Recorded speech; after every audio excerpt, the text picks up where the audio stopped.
Welcome to another episode of Raven Conversations. I'm Joe Seamandel, the State Public Affairs Officer for the Washington National Guard. And today we're joined by our friend, colleague, and SPP extraordinaire, Yes, Lieutenant Colonel Keith Kosik. He's the director of the State Partnership Program with Thailand and Malaysia, and he's here to talk about SPP and what it is. I am. Yes. Hey, thanks for having me. Yeah. So quick background on yourself, Keith. I know you've been in a long time. We've been friends for a long time, and I appreciate you doing this episode and talking to us. Yeah. Well, hey, thanks for having me on. Love your program. Big fan, by the way. Sweet. So my Guard story starts 23 years ago. I enlisted in the Washington Army National Guard. Saw all the commercials. You know, back then it was the cheesy commercials about in with the the Army car National driving Guard. through the thing. You can. And so there was a recruiting station in Lakewood. I lived in South Tacoma. I just wandered in one day and started a conversation with a recruiter. And before you know it, I'm at basic training. And then years later, officer candidate school. Years after that, State Public Affairs Officer, as you know. Yes. And Joe and I worked together for several years with Jason Kreis and our team here. And that was amazing, and moved on and eventually ended up as director of the State Partnership Program now for about 4.5 years. Who is your recruiter? My recruiter was a guy named Staff Sergeant David Levi, and he was on a team with Master Sergeant retired Gary Fletcher. Both those, Fletcher was in for a long time. But yeah, you always remember your recruiter. You always remember your drill sergeants, and I still do, 23 years later. Yeah.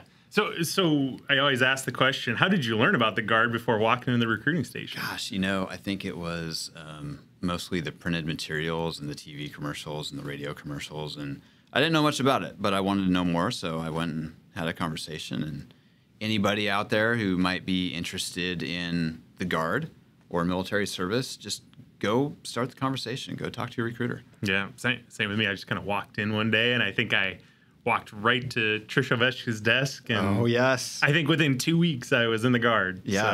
So it was definitely something that wasn't on my radar, and I was like, sure, let's give it a try. Why not? I mean, when you're 18, why not? Right? Yes, for sure. So not the reason you're here to talk about your Guard story or career, but to talk about the State Partnership Program. Yeah. We've had a long tenured relationship with Thailand. Yes. A little bit shorter with Malaysia. I think we're in our, fifth year now with Malaysia? Yeah, sixth year? 2017. So for those that don't know, what is the State Partnership Program? Yes. Well, hey, let's start from the beginning. So SPP began in the early 90s.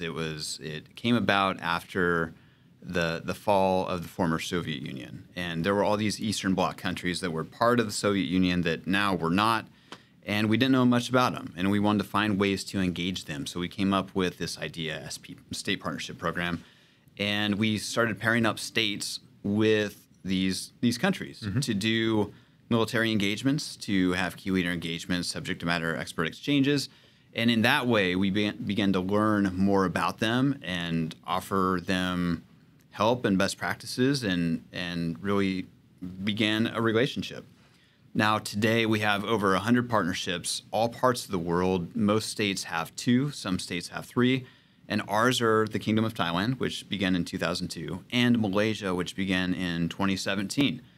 And we're incredibly proud of both of our partners. We're very active with both. In a typical year, we'll do about 30 engagements with Thailand. We'll do about 12 to 15 with Malaysia now that the pandemic's over. And those include, key leader engagements at the flag officer level. Those include subject matter expert exchanges. Those include planning conferences, bilateral dialogues. And then in addition, we have our engagement with those countries through named exercises like Cobra Gold, Hanuman Guardian in Thailand, and Bersama Warrior, where we're the primary training audience in Malaysia, Kara Strike in Malaysia, and in occasion on the air side, Cope Taufan and Cope Tiger with both those countries. Yeah. So how do those relationships come about, right? I mean, it's not like throwing a dart against a board and saying, oh, we're going to stick Thailand and Malaysia, or Thailand with Washington, or Vietnam and Oregon together. There's got to be a little bit of crossover in there. Well, yeah. So the process begins when a potential partner nation basically applies for a state partner, and that's a State Department to State Department conversation. So country to country conversation where a potential partner nation will contact the ambassador or the embassy in their nation and say, hey, we are interested in becoming we want a state partner. And then they go through an application process that eventually gets to NGB. And NGB puts it out to the 54 states and territories and says, hey, country X is looking for a partner. You can apply to become their state partner. And there is a long formal process that the states go through where National Guard Bureau evaluates the packets and selects whom they think would be the best fit for that partner country. Yeah. And that's what we went through with Thailand and Malaysia. And both have been great fits, and we're certainly happy that we have those two. Yeah. So kind of describe that relationship with Thailand and Malaysia and Washington. What do those engagements usually end up looking like, right? I mean, obviously in Thailand, we've been there 21 years versus Malaysia, so it's a little bit different. But kind of describe how those relationships have morphed over the last few years. Well, great question. So in Thailand, we'll do anything. Our portfolio in Thailand includes humanitarian assistance, disaster response, port security, Army aviation.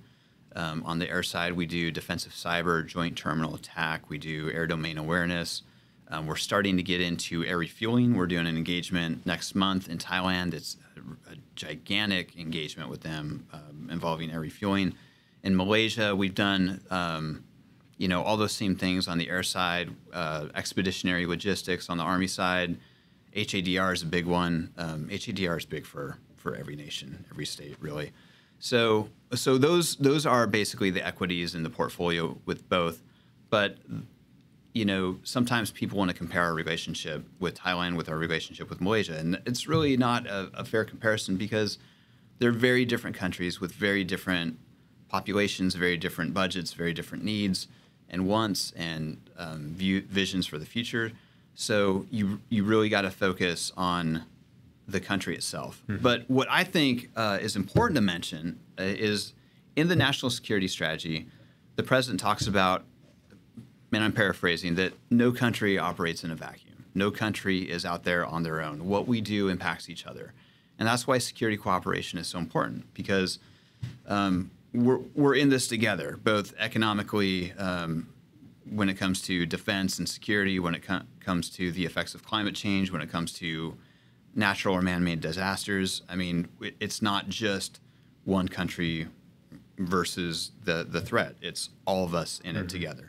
So SPP recognizes that. SPP is a part of the greater picture, the part of the greater effort in Indo-PACOM's effort to engage our partner countries, our friends and allies, and to deter threats and to deter some more unwanted actions in the Pacific. Yeah, you might say. So I'm glad you mentioned that they're two different countries with two different budgets. I mean, completely different nations, but they are touching each other. Thailand and Malaysia are neighbor countries. Yeah. But there is, having been to both, they are a completely different nation. Yeah, for sure. Can you kind of highlight how those two countries are different? Yeah. Well, I mean, ethnically different. Malaysia has the demographic is different than in Thailand. Geographically, Malaysia is split. They have what they call East Malaysia and on the island of Borneo, which they share with Indonesia and the Kingdom of Brunei,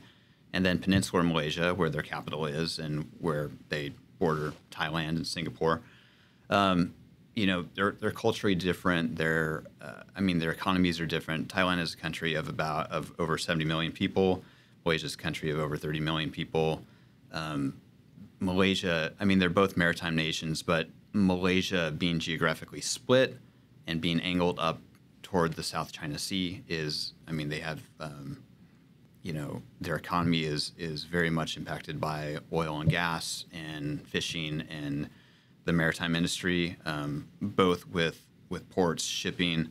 Thailand has some of those same considerations, but their geography is different, and they border different countries to the north and to the east. So yeah, they have different visions, they have different goals, and they have different views on the world and how our partnership impacts them and where to go with those things. No, that's good information to know, especially for those that are looking to go on an SPP trip at Yes. some point, right? Is that it's not the same nations. Kind of highlight, like if you were talking to an airman or a soldier, right, and they're looking at like, hey, oh man, I'm going to Thailand or I'm going to Malaysia on a trip. I remember for me the first time it was, I'm going to do what and where am I going and what do you want me to do? And you're kind of being given a lot of freedom.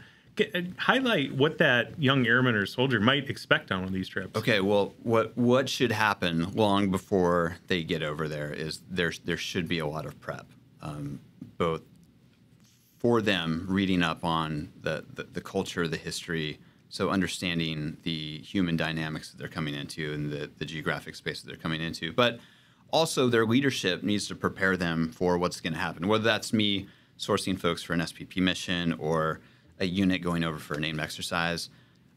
There should be a lot of preparation on, hey, here is the core mental task that you're going to perform. Here is the culture that you're going into. Here's what to expect from our Thai partners. Here's what success looks like. At the end of this thing, this is what we want to accomplish. But one of the key dynamics that I try to communicate to people is that the relationship comes first. I mean, yes, if we're going to go over there and we're going to go through an MDMP in an exercise, or we're going to talk about aviation maintenance, or we're going to talk about this skill set, those are important. Those are, and the metrics that we use to measure success, those are important. But the relationship, that they trust us, that they enjoy working with us, that they want to be interoperable with us, that when a natural or man-made disaster happens, that they want to partner with us, that they see us as a key friend or an ally. That's critical. So in many ways, it's more important that the relationship and the interaction is good than it is that they now know how to do MDMP better. Yeah. You know what I mean? Yeah. So that's I think that is a critical aspect. But there should be preparation. That both by your leadership, by yourself. There should never be a case where you just get on a plane, you end up in Thailand and Malaysia, and then you're wondering what exactly is supposed to happen from here. Right. Yes. No, it's always interesting that first time. And then by the fifth or sixth time you go, you're like, okay. I know what to expect. You know what's going to happen. Yes. You know where to get the good food. That's right. Yeah. I mean, hey, the food and the people are amazing in both countries. I will say that I feel as safe in Thailand and Malaysia as I do back here in the U.S. The people are very gracious. They're safe places, and they're really enjoyable to work with. I mean, the Thais and the Malaysians are great people and great partners. Yeah. So now kind of looking towards the future, what's kind of some future things that we can expect with SPP? Gosh, the future is so wide open, and the best days of our partnership are in front of us. And in Washington State, I mean, we have just about every capability in every domain except for outer space. And who knows, that might come at some point too. But I think that here's something that's important to remember. SPP happens when legal authorities meet funding, meet concurrence from the partner nation, meet our sourcing, where we put a team together, and the administrative tasks of getting folks orders and travel over, they execute and return home. So it's not simply, hey, it's drill weekend. Not to diminish drill weekend. Yeah. Important, and there's a lot that goes into that. But putting together an SPP mission takes time and planning, and can be complicated. And there's a lot to do there, but very, very worthwhile. And so we do have some constraints. I mean, we have lead time. We need money. So assuming that budgets meet where I think the demand signals are going in the future, I think there's no limit. I envision a Washington National Guard where units are routinely doing their ATs in Thailand and Malaysia, that whether it's for SPP or whether it's for named exercises, that we have many, many sister units with the Thai and Malaysian armies and air forces on both the green and the blue sides that are routinely working together, and that can be remote. that can be in person, that can be there, that can be here. So I think both by volume, by consequence, and by the expanding equities and capabilities that we have to offer, that our best days are in front, and that the program will only grow and expand from here. Yeah, no, excited to see how it goes. I always love General Welsh's quotes of, you'll grow up with these partners, you'll get old with them, that kind of thing. And it's true, right? I mean, we've seen it already over the course of 20 years with Thailand. Very true. Or 21 years now with Thailand. Anything else you want to add about the program at all, or anything? Well, hey, I appreciate you having me on, and I appreciate the enthusiasm and the participation in the State Partnership Program.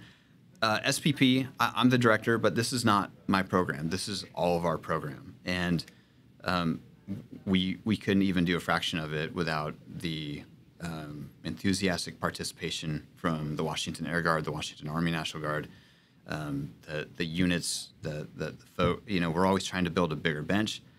People approach me a lot and say, "Hey, how can I get on SPP?" And I appreciate that. I want that. We want folks who are excited to go and do things in Thailand and Malaysia. And I would just say that if you have the opportunity to go to Cobra Gold, go to Hanneman Guardian, go to Sama Warrior Care Strike, or you're approached by me or my team to go do an SPP engagement, do it. Go and do it. It's amazing. It's an amazing experience, and you'll be glad that you did. No, it's good to know. If you're interested in learning more about SPP, we can definitely put Keith's information in the notes. I think we also got Ben McNeely. We can have them contact him as well. He's always very excited to hear from anyone, as we know. If you like the video, give it a like. Comment if you want to know more about SPP, and make sure to subscribe for future videos. Appreciate you coming. Hey, thanks for having me.